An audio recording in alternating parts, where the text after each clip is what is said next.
para compartirlo en esta tarde y se encuentra en el Evangelio de Mateo capítulo 6, versículos del 25 al 34. Y justo el versículo 34 es el que ha leído Gladys al comenzar la alabanza. Y es que el Señor, cuando se mueve en el Espíritu, cuando se mueve su Espíritu, Él confirma. Mateo 6, del 25 al 34, y en especial nos vamos a centrar, nos vamos a quedar con el versículo favorito, que es el versículo número 33. Pero vamos a leer del 25 al 34. ¿Amén? Nos ponemos en pie en señal de respeto a la palabra. Dice: por tanto, os digo, no os angustiéis por vuestra vida, qué habéis de comer o qué habéis de beber, ni por vuestro cuerpo, qué habéis de vestir. ¿No es la vida más que el alimento y el cuerpo más que el vestido? Mirad las aves del cielo, que no siembran, ni siegan, ni recogen en graneros, y sin embargo vuestro Padre Celestial las alimenta. ¿No valéis vosotros mucho más que ellas? ¿Y quién de vosotros podrá, por mucho que se angustie, añadir a su estatura un codo? Y por el vestido, ¿por qué os angustiáis? Considerad los lirios del campo cómo crecen, no trabajan ni hilan, pero os digo que ni Salomón con toda su gloria se vistió como uno de ellos. Y si a la hierba del campo, que hoy es y mañana se quema en el horno, Dios la viste así, ¿no hará mucho más por vosotros, hombres de poca fe? No os angustiéis, pues, diciendo, ¿qué comeremos? ¿O qué beberemos? ¿O qué vestiremos? Porque los gentiles se angustian por todas estas cosas, pero vuestro Padre Celestial sabe que tenéis necesidad de todas ellas. Buscad primeramente el reino de Dios y su justicia, y todas estas cosas os serán añadidas. Así que no os angustiéis por el día de mañana, porque el día de mañana traerá su propia preocupación. Basta a cada día su propio mal. Amén. Puedes tomar tu asiento. Mateo 6, 33. Buscad primeramente el reino de Dios y su justicia, y todas las demás cosas os serán añadidas. Amén. Que esa palabra pueda ser una palabra rema para cada uno de nosotros.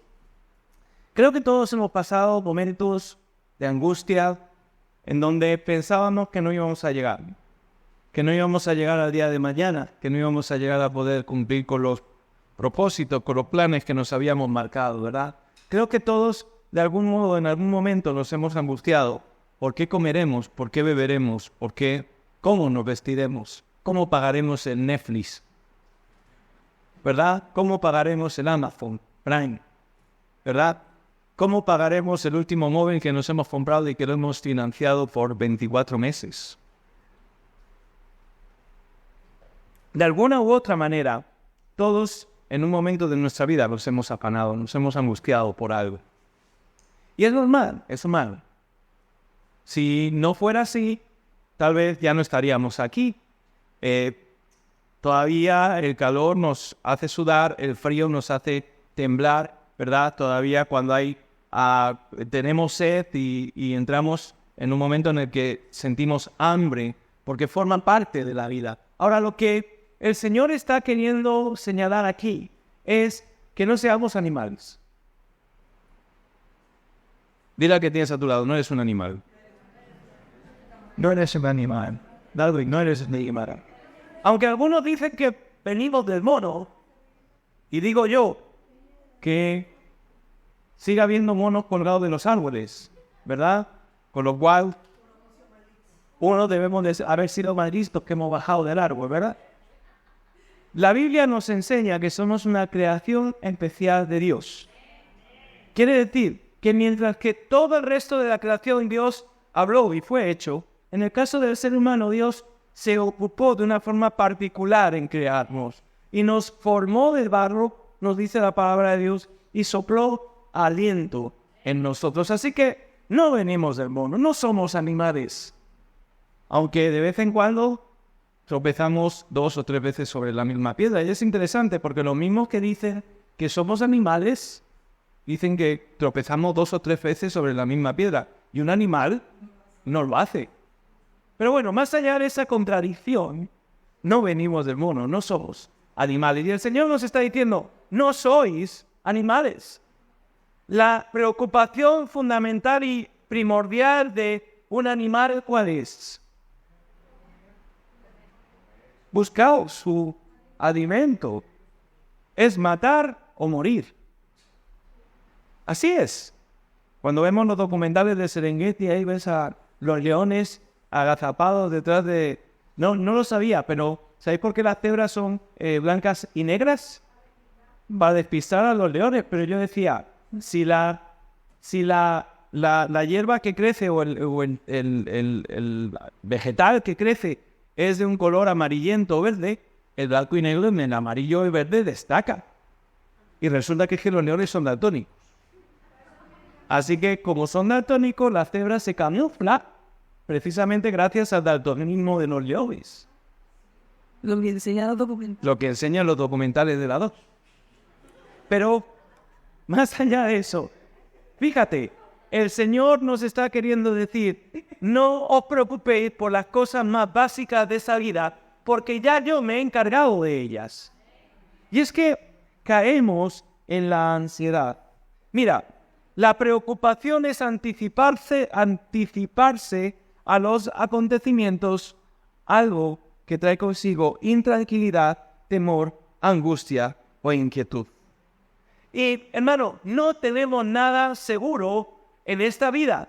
Y a pesar de ello, hay algo seguro para nosotros que viene del cielo. Te lo repito, no tenemos nada seguro en esta vida. Y a pesar de ello, hay algo seguro para nosotros que viene del cielo. Porque Dios se ha encargado de todos y cada uno de los detalles de tu vida desde el momento en que fuiste concebido. ¿Lo sabías?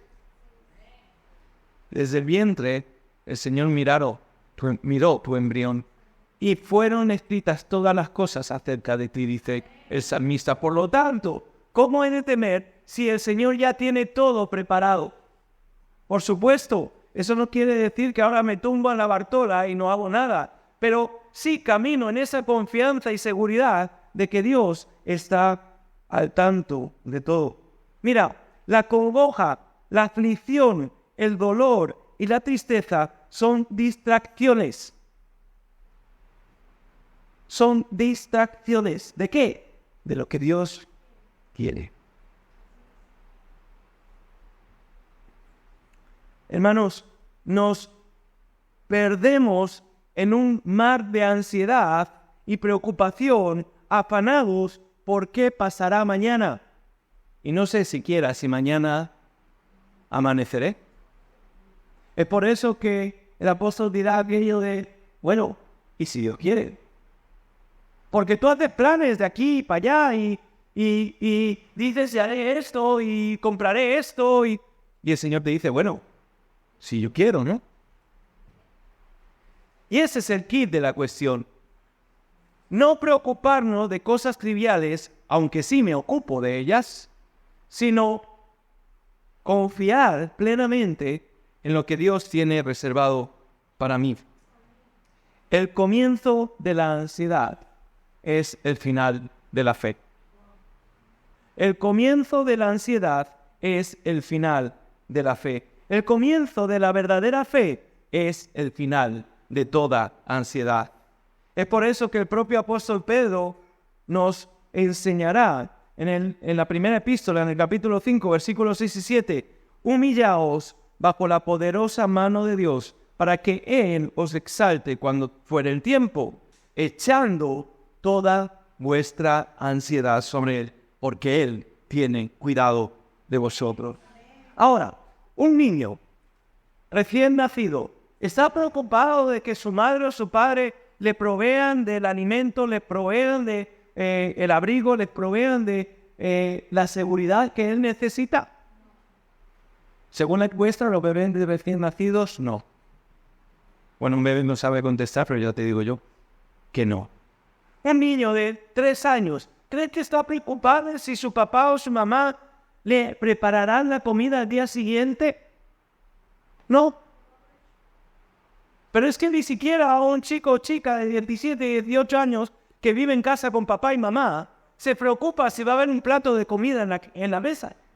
No se preocupa. Él cree que por arte de magia, la ropa que ha metido en el cesto de la ropa sucia vuelve limpia a capón donde estaba antes.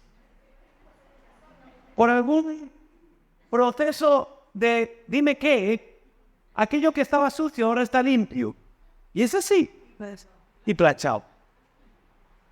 Porque no tiene la necesidad de preocuparse porque su papá y su mamá se ocupan. Yo no me veo a un chico en el parque pensando, ay, mi mamá y mi papá se irán de casa y cuando llegue ya no estarán más. ¿Lo has pensado alguna vez? ¿Será que cuando llegue a casa tendré cena? Bueno, depende ya de la cultura de cada casa, ¿verdad? ¿Será que cuando llegue a casa no tendré ese vaso de leche con colacao o galletas? Claro que no lo piensan. Sin embargo, cuando crecemos y asumimos responsabilidades y entendemos lo que significa trabajar y el esfuerzo que eso implica, empezamos a preocuparnos. Y empezamos a afanarnos. Y ahí viene la ansiedad. ¿Cuánta fe hay en tu vida? ¿Cuántas veces miras la cuenta del banco para ver si puedes hacer o dejar de hacer? ¿Cuántas veces haces planes en función de lo que tienes o dejas de tener? Todo tiene que ver con la preocupación, la ansiedad o el afán. Sinónimos para indicar un estado de agitación, inquietud o zozobra de ánimo que se produce por el mal presagio en algún asunto. La ansiedad entonces tiene que ver con asuntos o cosas que todavía no han pasado, pero pensamos que pueden pasar. La preocupación es el interés que pagamos por adelantado por problemas que nunca llegan. El Señor nos dice hoy, ¿por qué te afanas por aquello que todavía no ha llegado? ¿Por qué te preocupas por aquello que todavía no es un problema? Es decir, que la ansiedad es un miedo infundado en algo que no podemos saber ni controlar. Muchas de nuestras preocupaciones diarias, grandes y pequeñas, giran en torno a algún tipo de miedo por lo que pueda suceder. La ansiedad consume mucha energía. ¿Irá bien en el viaje? ¿Tendrá un accidente de coche? ¿Sabré perdonar alguna vez a mi hermano? ¿Estoy haciendo lo que Dios quiere en esta situación? ¿Qué nos dirán los análisis médicos? ¿Empeorará su adicción? ¿Estoy acertando con esta decisión? ¿Veré de verdad a mis seres queridos en el paraíso? ¿Te has hecho alguna vez esa pregunta? Eso no le crea ansiedad a mucha gente. A mucha gente eso le da igual. Por eso no les predica el Evangelio, ¿verdad? Las preguntas se arremolinan interminablemente en nuestras cabezas y para cada una Dios nos recuerda volvernos hacia Él en oración y con confianza. Mira, quiero que piense por un instante en los efectos que produce la preocupación y la ansiedad en la vida de una persona. Mira, la primera de ellas, los síntomas frecuentes, sensación de nerviosismo, agitación o tensión. Cuando tú veas a alguien nervioso, agitado o con tensión, está afanado, está ansioso, está preocupado por algo. Sentimiento de peligro próximo, pánico o fatalidad. Aumento de la frecuencia cardíaca, respiración rápida, sudoración, temblores, debilidad o cansancio, problemas para concentrarse o pensar en otra cosa que no sea la preocupación actual, problemas para dormir, problemas gastrointestinales, problemas para controlar la preocupación, necesidad de evitar cosas que provocan ansiedad. Y ante todo eso buscamos medicina. Y la única medicina es poner toda nuestra ansiedad, toda nuestra confianza en el Señor. No atajado a tiempo puede traer consigo depresión, abuso de medicina, trastorno de sueño, problemas digestivos, dolores de cabeza, aislamiento social, problemas en la escuela o en el trabajo, mala calidad de vida. Y esto, al final, y producto también de la acción del diablo que trae malos pensamientos a nuestras vidas, suicidio. ¿Qué debemos saber sobre esto? La ansiedad es pecado. Porque la ansiedad hemos dicho que es falta de fe. La ansiedad niega las promesas de Dios. Y es lo que le está diciendo el Señor Jesús aquí a sus discípulos y a aquellos que están en torno a Él. Oye, ¿de qué os preocupáis? ¿Cuál es vuestro problema? ¿Acaso vuestro padre en el desierto le faltó alguna cosa? Claro, la ansiedad del pueblo de Israel fue siempre que fueron exiliados a otros lugares, perdiendo las cosas materiales. ¿Te has preguntado alguna vez por qué los principales banqueros, por qué aquellos que manejan el mercado de los brillantes, de las joyas y del oro son judíos? ¿De dónde vienen? ¿Has visto o has leído esa obra de Shakespeare, el Mercader de Venecia? ¿Por qué los judíos siempre han estado y han girado en torno a ello? Una de las imágenes más tristes de la humanidad es ver amontonados dientes de oro después de la Segunda Guerra Mundial sacados de los campos de concentración nazi, porque el oro era un valor seguro. Así que en vez de ponerme un diente de cualquier cosa, me ponía uno de oro. Y si me iba mal, me lo sacaba y lo daba a cambio. El pueblo de Israel se acostumbró a buscarse las habichuelas y se olvidó de que quien los sostuvo todo el tiempo fue Dios. Y ahora les está diciendo, pero ¿os faltó alguna cosa? ¿Acaso sois algo diferente a lo que yo os he dicho que sois? ¿Acaso no sois mi pueblo? ¿Acaso no sois ese pueblo escogido por mí? ¿Acaso yo no he dado a mi hijo el rescate? ¿Acaso yo no he dado todo el rescate por vosotros? ¿Por qué os preocupáis? ¿Acaso no ha dado a Cristo Jesús su sangre por ti y por mí? ¿De qué te preocupas? ¿Cuál es esa preocupación? ¿Ganas algo? ¿Ganamos algo? Porque el mal humor, lo único que trae es mal humor. Trae enojo con el que tengo a mi lado, trae un problema añadido al que ya de por sí tengo y no soluciona nada. La ansiedad niega el poder de Dios. Albert Einstein dijo, Dios no juega a los dados. Para Dios no existe la suerte. Dios no solo sabe lo que va a pasar en el futuro, sino que Él mismo diseña lo que va a pasar en el futuro, de modo que no hay motivo alguno para vivir preocupados pensando qué será de nosotros en el futuro. La ansiedad finalmente nos anula para vivir en libertad. Por lo tanto, ¿qué debemos hacer? Considerar lo que Dios ha creado y darnos cuenta de que aunque no llueva, de repente hay un brote en medio del desierto. Y tú dices, ¿cómo? ¿Cómo puede ser que en medio del desierto exista una ciudad? Eso solamente va a ser. Jerusalén está en medio del desierto. Y Jerusalén no le falta absolutamente de nada. Porque Dios se ha encargado de que haya de todo. Por lo tanto, ¿de qué he de preocuparme? ¿De qué he de afanarme? Dios ha ganado mi libertad. Buscad primeramente el reino de Dios y su justicia, y todas las demás cosas os serán añadidas. Debemos de reconocer un problema y debemos apartarnos de él, por supuesto. Debemos depender del poder de Dios para librarnos de la ansiedad. Y necesitamos controlar nuestros pensamientos. Debemos de poner en orden nuestras prioridades. Y es a donde está apuntando el Señor. ¿Cuál es tu prioridad? El Señor nos dijo en una ocasión, ocúpate de mis asuntos, que yo me ocuparé de los tuyos. ¿Cuál es tu prioridad? ¿Dónde están puestos tus ojos? Recuerda el lema de este año. Hebreos capítulo 12, versículo 2. Puestos los ojos en Jesús, autor y consumador de la fe. ¿Dónde está puesta tu confianza? ¿Dónde están puestos tus ojos? Mira, nosotros debemos interesarnos en las cosas correctas. Las cuestiones de la vida son cuestiones que forman parte de lo natural y el Señor ya las tiene previstas.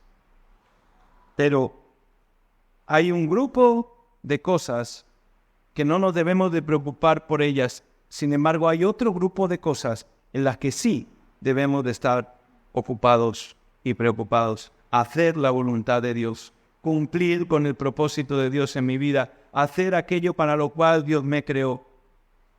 Eso debe de ser una preocupación y no qué comeré o qué beberé mañana. Buscad primeramente el reino de Dios. Esta debe de ser la regla de nuestra vida al ordenar nuestras prioridades. Es equivocado pensar que esta es solo otra prioridad para añadir a nuestra lista y ponerlo primero. En cambio, todo lo que hacemos y buscamos debe de estar puesto delante del Señor. Debemos recordar que esta declaración, dentro del contexto inmediato, Jesús nos recuerda que nuestro bienestar físico no es digno para dedicarle nuestras vidas. Si piensas que es digno que tu Dios sea la riqueza, entonces tu vida está condenada con preocupación. Y vives la vida como un animal preocupado mayormente por las necesidades físicas. Jesús no solamente les dijo que no se afanaran, les dijo que reemplazaran el afán por su preocupación por el reino de Dios. Un hábito o una pasión solo se puede renunciar por un hábito o una pasión mayor. Si tú estás preocupado por algo, lo tienes que sustituir por algo que te preocupe aún más. Y así pasa. Hoy estoy preocupado por esto, pero pasa algo y resulta que eso queda en un segundo plano.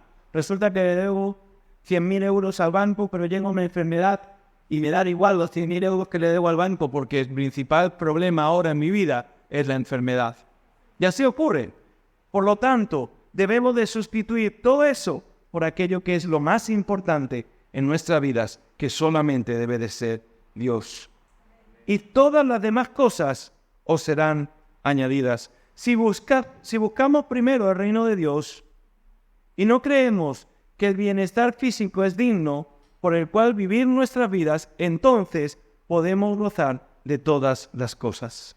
Él promete tesoros celestiales, descanso en provisión divina y cumplimiento del propósito más grande de Dios para el hombre, la comunión con Él y ser parte de su reino. Así que no os afanéis por el día de mañana, porque el día de mañana traerá su propio afán. Basta cada día su propio mal. Si debes preocuparte, preocúpate por las cosas de hoy. La mayor parte de nuestra preocupación es por cosas sobre las que ni siquiera tenemos control y por lo tanto es tonto y es dañino. Ocúpate de las cosas de hoy. De mañana será otro día. Jesús nos recuerda de la importancia de vivir el día presente. ¿No es erróneo acordarse del pasado o planear para el futuro? Y hasta cierto punto son cosas buenas. Sin embargo, es fácil enfocarse demasiado en el pasado o en el futuro y dejar que el día y su propio mal sean ignorados. Dios quiere que recordemos el pasado, planeemos para el futuro, pero vivamos en el presente. Ahora, ¿dónde estás viviendo tú? ¿Dónde está tu corazón? Allí donde está tu tesoro está tu corazón. ¿Cuál es el tesoro más grande que tienes? ¿Qué es aquello que impide que tú puedas ser completamente libre? Mira, a lo largo de las Escrituras y en especial en el Evangelio, en los Evangelios, encontramos cualquier cantidad de personas que se acercan a Jesús con un problema. Pero se acercan a Jesús con un problema mucho mayor del que piensan que tienen. Y Jesús lo ve. Porque viene uno ciego diciendo, Señor, sáname, soy ciego. Y el Señor detrás de esa ceguera lo que está viendo es una persona que necesita la salvación. Y así ocurre con un paralítico, y así ocurre con la mujer que tocó el manto y fue sanada. Y así fue con Jairo y así fue con muchos otros. Hombres y mujeres que se acercaron a Jesús con una preocupación y Jesús les demostró que había algo mucho mayor de lo que debía de preocuparse, de su salvación. Es por eso que el autor de Hebreos nos dirá: ocúpate de tu salvación con temor y temblor. Porque esa es la principal meta del hombre: vivir su vida en Cristo, ser libre de los afanes de la vida y poner su atención en aquello que Dios ha preparado para ti, para mí. Efesios 2:10. ¿Qué dice Efesios 2:10? Venga, ¿qué dice Efesios 2:8? Empezamos por el 2:8 y avanzamos. Porque por gracia sois salvos por medio de la fe, y esto no de vosotros, pues es un don de Dios, no por obras, para que nadie se gloríe. ¿Y qué sigue diciendo? Venga, os dejo que lo busquéis. ¿Quién lo lee? Efesios 2.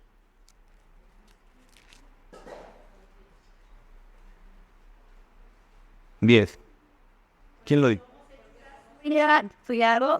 En Cristo Jesús para buenas obras, las cuales Dios preparó de antemano para que andiesen. A ver, fíjate lo que está diciendo aquí y con esto terminamos. Somos hechura suya, creados en Cristo Jesús para buenas obras. Hemos sido engendrados de nuevo, somos nuevas criaturas. Déjame preguntarte, ¿quién se puede considerar nueva criatura? Alguien que ha vivido una circunstancia y le han dado una segunda oportunidad para vivir de una forma diferente. ¿Sí o no? Es así. De hecho, hay una ley en España que es la ley de la segunda oportunidad. Alguien que se endeudó demasiado, no pudo pagarlo y ahora se le da la oportunidad de que esa deuda quede zanjada y pueda comenzar de nuevo, una segunda oportunidad. ¿Se puede preocupar esa persona de la deuda que anterior, de la que ya ha sido saldada, de la que ya ha sido perdonada? Ya no se tiene que preocupar de ella. ¿Por qué? Porque ya fue perdonada. De la misma manera, el Señor nos dice: vuestra deuda ya fue perdonada. ¿Qué deuda? Por supuesto, aquella que tiene que ver con el pecado. El principal problema del hombre es el pecado. No es que comerá o que beberá, es el pecado. Y el Señor nos dice: no os preocupéis, porque yo ya os he dado la salvación. No es por obras, es por fe, es por gracia. La habéis obtenido y ahora sois nueva criatura. Ya no os tenéis que preocupar del juicio final, porque ahora sois libres de ese juicio, sois salvos en Cristo Jesús. Y además nos dice: y ahora hay nuevas cosas para vosotros. ¿Qué nuevas cosas puede haber para nosotros? ¿Las mismas que había antes de conocer a Cristo? ¿Aquellas preocupaciones que tenía antes de llegar a Cristo? Por supuesto que no. Esas nuevas cosas tienen que ver con un plan y un propósito que ahora entiendo que está en Dios. Por lo tanto, ¿de qué he de afanarme si mis días están contados, si el Señor ya tiene todo listo? Simplemente me encamino a lo que está por venir, como dice el salmista. Y como el propio apóstol Pablo dice, ¿verdad? Me extiendo a lo que está por venir, aquello que ya Dios ha determinado para mi vida. Ya ha sido saldada toda deuda, toda preocupación, todo engaño de mi mente, todo aquello que me afanaba, todo aquello que me preocupaba, ya he sido liberado, ya no me preocupa más, porque ahora sé que es mi Dios el que se ocupa de mí. Ahora es Dios el que se encarga de mi vida, siempre ha sido Él, pero ahora lo veo, ahora me doy cuenta de qué he de afanarme. Había muchos que se estaban afanando.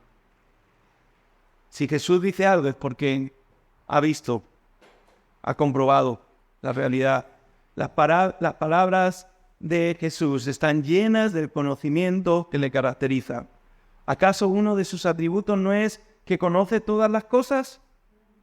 Aunque también es muy cierto que hay cuestiones fundamentales que forman parte de la vida en cualquier época y en cualquier lugar del mundo que ya Cristo conoce. Así que lo que le vamos a decir al Señor, Él ya lo sabe. Ahora, ¿quiere decir que no vaya a orar por una situación? No estoy diciendo que no ore por una situación. Lo que te estoy diciendo es que esa situación no ahogue lo que Dios ha puesto en ti. porque entonces no nos movemos. Y el Señor quiere que avances hacia aquello, hacia aquel propósito que Él tiene para tu vida. Avancemos. Lo que pasó, pasó, como dice Eduardo Meca. Y ahora hay un propósito mayor adelante para cada uno de nosotros. ¿Qué comeremos? ¿Qué beberemos? ¿Con qué nos vestiremos? ¿En serio ese es tu problema? ¿En serio esa es tu preocupación? Las cosas más fundamentales de la vida. No conozco a nadie en España que se haya muerto de hambre. No conozco a nadie en España todavía que no tenga un abrigo para abrigarse en invierno o algo de ropa en verano. No he conocido a nadie. ¿Lo habrá? Yo no digo que no, pero en mis 41 años, casi 42, no he conocido a nadie dentro de la iglesia. No he visto justo desamparado ni su descendencia que me diga pan. No he visto a uno. ¿Que las he visto pasar canutas? Sí. ¿Que he visto pasar por problemas? Sí. Pero de cada uno de ellos, el Señor os ha sacado triunfantes. Y si lo ha hecho con otros, ¿no lo hará contigo?